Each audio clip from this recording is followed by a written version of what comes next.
अस्सलाम वालेकुम। अच्छा जी, नेक्स्ट टॉपिक है हमारा लायोफिलाइजेशन फ्रीज ड्राइंग जिसको बोलते हैं। बेसिकली इसमें ये होता है कि वाटर को जो है सबसे पहले आप रिमूव कराते हैं बाय सब्लिमेशन। सबसे पहले हम जो मटेरियल होता है उसको लेते हैं, वो फ्रीज होता है। ठीक है, फ्रीज करते हैं मतलब कि वो आइस में कन्वर्ट हो जाता है। अब हम क्या करते हैं कि उसके सराउंडिंग का प्रेशर डिक्रीज करके अब जो आपने फ्रीज किया हुआ होता है, मतलब जो भी आपके पास लिक्विड या वाटर फ्रीज हुआ हुआ होता है उस मटेरियल के अंदर, वो क्या होता है कि वो डायरेक्टली सब्लाइम हो जाता है from the solid to the gas phase. पहले क्या था, लिक्विड था, लिक्विड को हमने फ्रीज किया, वो सॉलिड में कन्वर्ट हुआ, सॉलिड जो है वो सब्लाइम होकर गैस फेज में कन्वर्ट हो गया directly without passing through the liquid stage. इसको कहते हैं लायोफिलाइजेशन। इसके 3 स्टेप्स होते हैं, pre treatment, freezing and drawing. Pre treatment में हमारे पास क्या होता है, it is a stage product, it is stage product is prepared for freezing. इसमें सबसे पहले हम क्या करते हैं, प्री ट्रीटमेंट में आपके पास प्रोडक्ट को ट्रीट किया जाता है फ्रीजिंग के लिए। फिर उसके बाद क्या होता है कि इसके अंदर हम लोग क्या कर रहे होते हैं कि जो आपकी प्रोडक्ट होती है उसको कंसेंट्रेटेड फॉर्म में हम लोग उसको हम मजीद कंसेंट्रेटेड फॉर्म में ला रहे होते हैं ताकि इसकी स्टेबिलिटी को इंक्रीज किया जा सके। फिर उसके बाद हमारे पास नेक्स्ट जो टॉपिक है उसमें क्या होता है, फ्रीजिंग। ठीक है, अब जो नेक्स्ट टॉपिक है इसमें फ्रीजिंग के बारे में बताया हुआ है। बेसिकली ये आपके पास प्री ट्रीटमेंट के बाद का स्टेप होता है। इसमें क्या होता है कि मटेरियल को आप क्या कर रहे होते हो, फ्रीज कर रहे होते हो एक ड्राइंग फ्लास्क के अंदर या किसी रोटेटिंग फ्लास्क के अंदर, और कूल करने के लिए या उसको फ्रीज करने के लिए हम ड्राई आइस या फिर मेंथोल या फिर कोई रेफ्रिजरेटर यूज कर रहे होते हैं। और लार्ज स्केल की बात की जाए तो उसके लिए क्या करते हैं, कोई फ्रीज ड्राइंग मशीन यूज कर रहे होते हैं जिसमें हम अपने लिक्विड को सॉलिड में कन्वर्ट कर रहे होते हैं। अब इसमें क्या होता है कि अगर आपने लार्ज क्रिस्टल्स प्रोड्यूस करने हैं तो आपकी जो प्रोडक्ट है उसको स्लोली स्लोली फ्रीज करना है, और अगर स्मॉल क्रिस्टल्स प्रोड्यूस करने हैं तो आप अपने प्रोडक्ट को फास्टली जो है वो फ्रीज करते हैं। ड्राइंग में क्या होता है कि जैसे ही आपके प्रोडक्ट फ्रीज हो गई, आपने वैक्यूम क्रिएट कर लिया, अब क्या होता है कि प्रेशर को हम लोग लो करते हैं और फिर हम लोग हीट प्रोवाइड करते हैं। हीट जैसे ही प्रोवाइड करते हैं तो क्या होता है कि आपकी जो 95% वाटर होता है वो आपका सब्लाइम हो जाता है। मतलब कि जो 95% आपकी आइस होती है वो आपके पास डायरेक्टली सब्लाइम होती है, मतलब कि डायरेक्टली वेपर्स में कन्वर्ट होती है, अब वो लिक्विड में कन्वर्ट नहीं होती। ठीक है, और पीछे आपके पास जो लेफ्ट ओवर बच जाता है उसको जो है आप लोग क्या करते हो कि आपके पास वो स्पॉन्जी सा सॉलिड मटेरियल होता है। फ्रीज ड्राइड प्रोडक्ट्स जितनी भी होती हैं उसको हम लोगों ने सही तरीके से सील करना होता है ताकि वो मॉइस्चर को रीअब्सॉर्ब ना कर ले, क्योंकि उनके पास एक कैपेबिलिटी होती है कि वो मॉइस्चर को रीअब्सॉर्ब कर सकती है। अभी किस किस चीज के लिए हम लोग इसको लायोफिलाइजेशन के प्रोसेस को यूज कर सकते हैं, एप्लीकेशन इसकी क्या क्या है। मुख्तलिफ फार्मास्यूटिकल बायोलॉजिकल प्रोडक्ट्स जो होती हैं जो कि आपके पास थर्मोलेबाइल होती हैं, ठीक है, उनके लिए हम लोग ये वाला प्रोसेस यूज करते हैं। थर्मोलेबाइल मतलब कि जो हीट सेंसिटिव होती है। अच्छा जी, फिर उसके बाद नेक्स्ट आपके पास जो आ जाता है, ये किसके लिए यूज होता है, it is also use for the blood plasma enzymes और हॉर्मोन्स वगैरह के लिए। ठीक है, जो है इसको हम लोग जो है वो यूज कर रहे होते हैं। अच्छा जी अच्छा, नेक्स्ट आपके पास जो है आपके पास क्या होता है कि फ्रीज ड्राइड प्रोडक्ट्स जो होती हैं इसको हम लोग स्पॉइल होने से भी बचा सकते हैं, और फिर उसके बाद जो है आपके पास जो शेल्फ लाइफ है उसको भी इंक्रीज किया जा सकता है, जैसे डिफरेंट वैक्सीन और इंजेक्शन वगैरह होते हैं। फिर इसके अलावा इसको जो है फूड की प्रिजर्वेशन के लिए भी हम लोग इस्तेमाल कर रहे होते हैं। अब जो आपके पास नेक्स्ट सब्लिमेशन का प्रोसेस है, सब्लिमेशन का प्रोसेस जो होता है कि इसमें क्या होता है कि आपका जो सॉलिड होता है वो डायरेक्टली आपके पास वेपर्स में कन्वर्ट हो जाता है without passing through the liquid state. ठीक है, मतलब कि लिक्विड स्टेट में हम इसको कन्वर्ट करते ही नहीं है और ये डायरेक्टली आपके पास वेपर्स में कन्वर्ट हो जाता है। ठीक है, और ये आपके पास लिक्विड फॉर्म में नहीं आता, सॉलिड डायरेक्टली वेपर्स में कन्वर्ट होता है। जो आपके पास प्रोडक्ट आती है उसको सब्लिमेट कहते हैं या सब्लाइम्ड मटेरियल कहते हैं। अब नेक्स्ट आपके पास क्या है कि लेबोरेटरी स्केल के अंदर हम लोग क्या कर रहे होते हैं कि sublimation may be carried out by using a very simple apparatus consisting of china dish, perforated filter paper, funnel and plug of cotton। ये हमारे पास चीजें यूज हो रही होती है सब्लिमेशन के अंदर। अब इसमें हम क्या कर रहे होते हैं कि जो मटेरियल जिसको हमने सब्लिमेशन जिसकी करानी होती है उसको हम चाइना डिश के अंदर रखते हैं, और फिर हम क्या करते हैं कि उसको हम लोग कवर कर देते हैं किसी परफोरेटेड फिल्टर पेपर से। ग्लास फनल को उल्टा करके उसके ऊपर रख देते हैं, और फिर क्या होता है कि जो भी आपके पास सब्लाइड मटेरियल होता है उसके अंदर होता है, और जो फनल होता है वो इन्वर्टेड पोजीशन में उस फिल्टर पेपर के ऊपर होता है। चाइना डिश को हम लोग हीट कर रहे होते हैं, और द सैंड बाथ वेपर जो आपके पास होते हैं वो उन फिल्टर पेपर की परफोरेशन से पास होते हैं और वो जो इनर सरफेस होता है उसमें कलेक्ट हो जाते हैं। फिर क्या करते हैं हम लोग उसको कूल करते हैं। कूल करने के बाद जो है क्या होता है कि आपके पास जो भी वेपर्स होते हैं वो आपके पास क्या होता है कि सॉलिड फॉर्म में कन्वर्ट हो जा जो हुए होते हैं उसको आप कलेक्ट कर लेते हैं। एक तो इसका फायदा ये है कि प्यूरिफिकेशन के लिए यूज होता है फार्मास्यूटिकल सब्सटेंसेस जैसे आयोडीन, कैम्फर और सल्फर वगैरह। इसके अलावा हम डिफरेंट सब्सटेंसेस से मैन्युफैक्चर कर सकते हैं जैसे आयोडीन, अमोनियम क्लोराइड और नेफ्थलीन। नेक्स्ट आपके पास आ जाता है ट्रिचुरेशन। ट्रिचुरेशन का मतलब क्या होता है कि आपने छोटे छोटे पीसेस में किसी चीज को कन्वर्ट करना, मतलब पीसना, ठीक है। इसमें हम क्या कर रहे होते हैं, ग्राइंडिंग कर रहे होते हैं मोटर एंड पेसल के अंदर। इसमें हम क्या करते हैं, मोटर को हम लोग यूज कर रहे होते हैं साइज रिडक्शन के लिए, डिफरेंट ऑर्गेनिक और इनऑर्गेनिक सब्सटेंसेस लेते हैं। ट्रिचुरेशन जो होती है इसमें हम क्या करते हैं कि जो होमोजेनियस मटेरियल होता है उसको जो ऑब्टेन करते हैं थ्रू मिक्सिंग।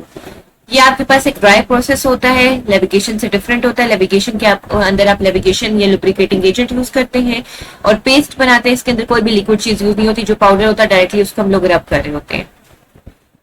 इसके अलावा इसको मजीद कॉम्प्लिकेशन से बचाने के लिए हम लोग इसके अंदर वन डायरेक्शन मूवमेंट करते हैं, या तो क्लॉकवाइज या फिर एंटी क्लॉकवाइज। फिर नेक्स्ट आपके पास जो एप्लीकेशंस आती हैं फार्मेसी में, उसमें सबसे पहले होता है कि आप जो है साइज रिडक्शन, डिफरेंट सब्सटेंसेस की साइज रिडक्शन के लिए इसको हम लोग यूज कर रहे होते हैं। फिर इसके अलावा हम लोग डिफरेंट फार्मास्यूटिकल्स की मिक्सिंग के लिए यूज कर रहे होते हैं। फिर इसके अलावा जो आपके पास लोशन, क्रीम्स वगैरह, ऑइंटमेंट्स होती हैं उसके लिए हम यूज कर रहे होते हैं। और फार्मेसी के अंदर डिस्पेंसिंग ऑफ डिफरेंट ड्रग्स जो होती हैं उसके लिए हम यूज कर रहे होते हैं। नेक्स्ट आपके पास आ जाता है efflorescence. Efflorescence is the loss of water crystallisation from the hydrated substances into the atmosphere. इसमें क्या हो रहा होता है कि एफ्लोरेसेंस के अंदर जो सब्सटेंसेज जिन्होंने वाटर एब्जॉर्ब किया होता है उसमें से वाटर को रिमूव कराना होता है। वाटर की रिमूव कराने के प्रोसेस को हम एफ्लोरेसेंस कहते हैं। In hydrated form, the water molecules attached to the compound, the surrounding atmosphere also has vapors and definite vapor pressure due to water vapors present in the atmosphere. अब इसमें क्या होता है कि जो हाइड्रेटेड मॉलिक्यूल्स जो होते हैं आपके पास, उसमें क्या होता है वाटर उनके साथ अटैच हुआ होता है। अब जो सराउंडिंग एटमॉस्फेयर होती है आपके पास, उसके अंदर भी वाटर वेपर्स होते हैं, तो आपके पास एक वाटर वेपर प्रेशर, जो वेपर प्रेशर होता है वो बेसिकली जनरेट हो रहा होता है, ठीक है। अगर आपके पास जो हाइड्रेटेड सब्सटेंस है उसके अंदर का जो वेपर प्रेशर है वो ज्यादा है सराउंडिंग से, तो क्या होगा कि वाटर के मॉलिक्यूल्स जो है वो सराउंडिंग में चले जाएंगे और इनहाइड्रेट फॉर्म में आ जाएंगे। इस फिनोमेना को फ्लोरेसेंस कहते हैं। फिर आगे अब फ्लोरेसेंस को हम प्रिवेंट कैसे कर सकते हैं। जैसे ही आपके पास आपने वाटर ऑफ क्रिस्टलाइजेशन को रिमूव करा दिया, आपने कोशिश करनी है कि आप अपने सब्सटेंस को क्लोज कंटेनर के अंदर रखें ताकि मजीद वाटर एब्जॉर्ब ना करे वो। इसके अलावा हम क्या कर रहे होते हैं कि सही एयर टाइट कंटेनर हम लोगों ने यूज करना होता है ताकि कोई भी एयर जो है वो इसके अंदर से बाहर से अंदर जो है वो ना आ सके। नेक्स्ट आपके पास आ जाती है कि जो आपके पास डिस्पेंस फार्मास्यूटिकल्स है, हमने उसको अब स्टडी करना है। सबसे पहले आपके पास आ जाता है elixir.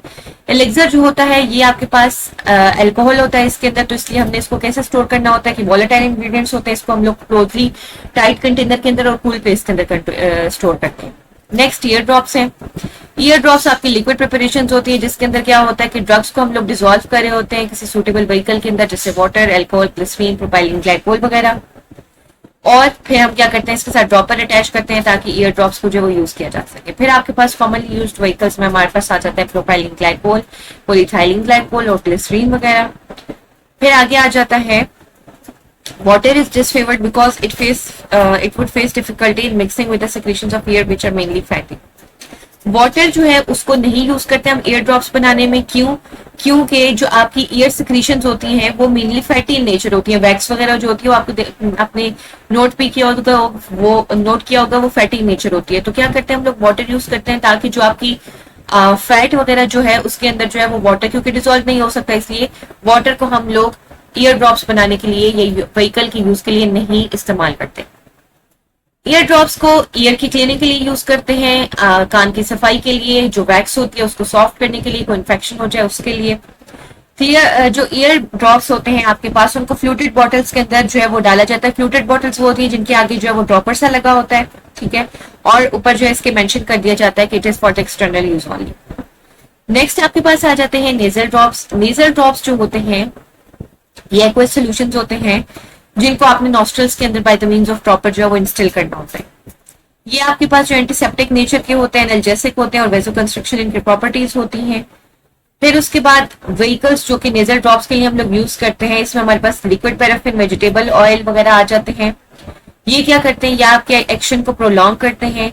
But now the use of oily vehicle in the preparation of nasal drops discouraged because on prolonged use the oil retards the ciliary action of the nasal mucosa of drops of oil may enter the trachea and lipid pneumonia and cause lipoid pneumonia. अब इसमें क्या होता है कि nasal drops के अंदर हम लोग कोई भी ऑयली व्हीकल यूज नहीं करते. इसका रीजन क्या है कि जैसे ही आप नाक के अंदर ड्रॉप्स डालते हैं तो वो जो अगर आप उसके अंदर कोई ऑयली या फैटी व्हीकल यूज करते हैं वो आपकी सांस की नाली के अंदर जाके जो निमोनिया कॉज करा सकता है.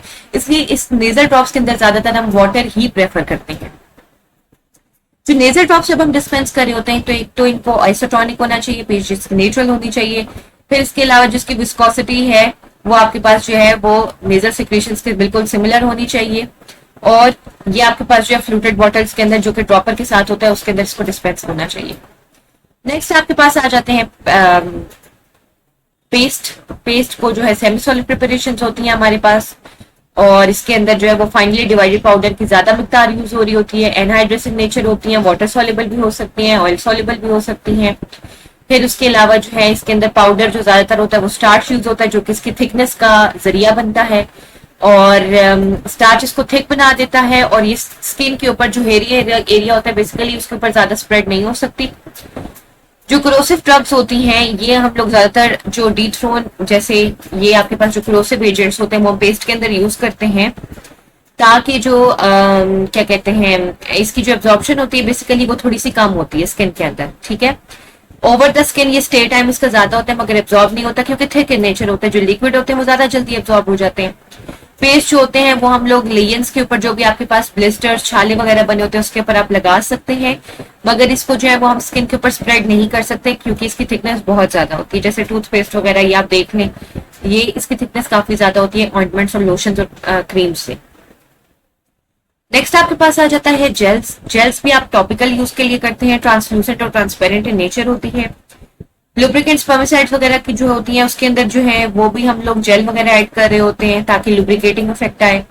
फिर इसके अलावा आपके पास जो कोल्ड आ रहे हैं उसकी प्रिपरेशन के लिए भी हम लोग कर रहे होते हैं, सोरियासिस और एक्जिमा की प्रिपरेशन के लिए भी. फिर उसके बाद आपके पास बहुत सारे पेशेंट्स ऐसे होते हैं कि जो कि जेल को प्रेफर कर रहे होते हैं. ठीक है, जैसे इसमें एल्यूमिनियम हाइड्रोक्साइड जेल आ जाती है और एंटासिड्स आ जाते हैं. फिर आगे आपके पास आ जाता है साशे या कैशे जिनको कहते हैं.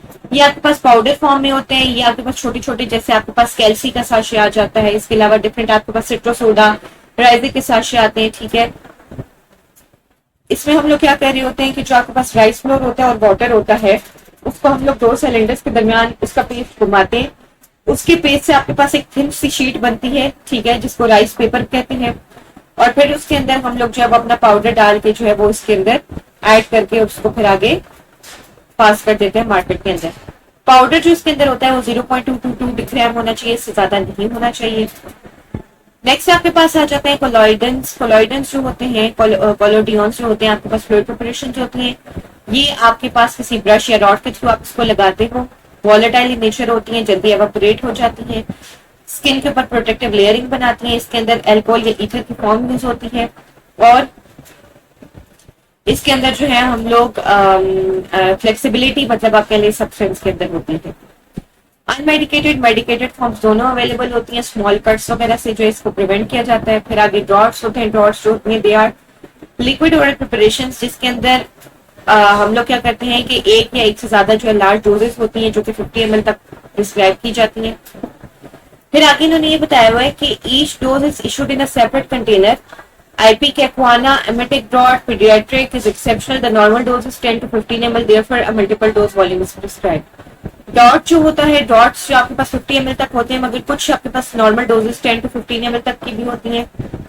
फिर एनिमास जो होते हैं आपके पास सोल्यूशन या सस्पेंशन होते हैं जो कि ऑयल एंड वाटर इमल्जन्स होते हैं जिनको आप रेक्टल एडमिनिस्ट्रेशन के लिए यूज करते हैं. फिर गार्गल्स आ जाते हैं जिसको थ्रोट इन्फेक्शन हो, जैसे आपके पास वाटर जो माउथ वॉशेस होते हैं इनका आप गार्गल करते हो, ये एज अ गार्गल यूज होते हैं. ठीक है, फिर जेल्स होती हैं वही जो हमने ऊपर पड़ी. आपके पास जो है ये ट्रांसपेरेंट या ट्रांसलूसेंट फॉर्म में यूज होती हैं. फिर ग्रेन्यूल्स होते हैं आपके पास. ग्रेन्यूल्स जो होते हैं ये हम लोग ड्रग की जो होती है कैप्सूल जो होते हैं उसके अंदर इनकॉर्पोरेट करने के लिए भी हम ग्रेन्यूल्स यूज करते हैं. इसके अलावा ये आपके पास जो पाउडर मतलब ग्रेन्यूलर फॉर्म में जो है आपके पास एक साशे में भी आता है जिसको हम लोग जो है वो फॉर द स्टमक या जो भी आपके पास इश्यूज होते हैं उसके लिए हम लोग यूज करते हैं. जैसे राइजिक हो गया, कैल्सी वगैरह हो गई, ये वाली साशे, ठीक है। डायमीटर जो ग्रेन्यूल्स का होता है वो 2 से 4 mm के दरमियान होता है। फिर आगे आपके पास आ जाते हैं इंसफ्लेशन। इंसफ्लेशन आपके पास डस्टिंग पाउडर होते हैं जो कि आप नोज, थ्रोट या बॉडी कैविटीज के अंदर जो वो यूज कर रहे होते हैं, ठीक है। इसके अलावा इनको स्निफ किया जाता है, मतलब सूंघ के भी हम इसको एज अ ड्रग यूज कर सकते हैं।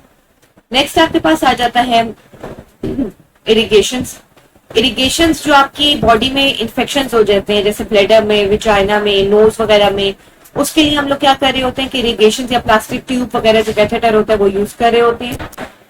Solutions and equipments use for bladder irrigation must be sterile. अब जिस इंस्ट्रूमेंट से आप इरिगेशन कर रहे होते हैं वो आपके पास स्टेराइल होना चाहिए। फिर जेलीज, वही आपके पास रेपिटेशन हो रही है, तो ये आपके पास non greasy semi solid translucent preparation होती हैं। जेलिंग एजेंट जो जेलीज के अंदर डालते हैं वो जेलेटिन भी हो सकता है, इसके अलावा starch, tragacanth, sodium alginate, cellulose derivative भी हो सकता है। फिर नेक्स्ट आपके पास आ जाती हैं लिंक्टिसिस। लिंक्टिसिस जो होती है ये आपके पास ओरल प्रिपरेशन होती हैं। ये ज्यादातर आपकी खांसी वगैरह के लिए इनको जो है एडमिनिस्टर किया जाता है। 5 ml तक इनकी डोज होती है। डिमल्सेंट इफेक्ट होता है, सूदिंग इफेक्ट होता है, आपकी गले की खराश को ठीक करते हैं। लोजेंजेस जैसे स्ट्रेप्सिल्स वगैरह आती हैं, ये आपकी माउथ और थ्रोट के लिए जो है बहुत अच्छी होती है। स्लोली एडमिनिस्ट्रेशन होती है इनकी, आप इनको सक करते रहते हैं मुंह में रख के, और उससे क्या होता है कि आपको एक सूदिंग इफेक्ट मिलता है। माउथ वॉशेस जैसे हमने पहले एग्जाम्पल दी। फिर नेजल ड्रॉप्स, वही जो आपके पास पहले हम लोगों ने इसको डिस्कस कर लिया। पिल्स आपके पास आ जाती हैं। जो पिल्स होती हैं आपके पास, पिल्स आपके पास जो है ये क्या होती हैं, टैबलेट्स फॉर्म में या कैप्सूल्स जो होती हैं, इनको हम पिल्स का नाम भी देते हैं। स्फेरिकल, ओवॉइड, ये शुगर कोटेड होती हैं। पोल्टिसेस जो होती हैं आपके पास, ये आपके पास क्या होता है कि पेस्ट होता है, थिक पेस्ट होता है। पोल्टिस आपके पास हीट प्रोवाइड करता है। अगर आपको कोई मसल में पेन है, आपकी हड्डियों में कहीं दर्द है, तो क्या करते हैं, पोल्टिस एक आपके पास थिक पेस्ट होता है, वो गरम गरम हम रख के उसके ऊपर बैंडेज कर देते हैं। जैसे उसके ऊपर बैंडेज करते हैं तो क्या होता है कि उससे पेशेंट का जो भी एरिया अफेक्ट हुआ होता है वो ट्रीट किया जा सकता है। फिर सोल्यूशंस आपके पास आते हैं। डिफरेंट सोल्यूशंस हम डिफरेंट पर्पस के लिए यूज होते हैं, जैसे ब्लड इरिगेशन के लिए एंटीकोएगुलेंट सोल्यूशंस होते हैं। फिर डर्मेटोलॉजिकल सोल्यूशंस होते हैं, इंटरनल एक्सटर्नल यूज के लिए यूज होते हैं, ब्रोकन अनब्रोकन स्किन के लिए यूज होते हैं, ठीक है। डिफरेंट पर्पस के लिए हम सोल्यूशन जो है वो यूज कर सकते हैं। तो ये आपका जो चैप्टर नंबर 10 था ये एंड हो चुका है। Thank you so much.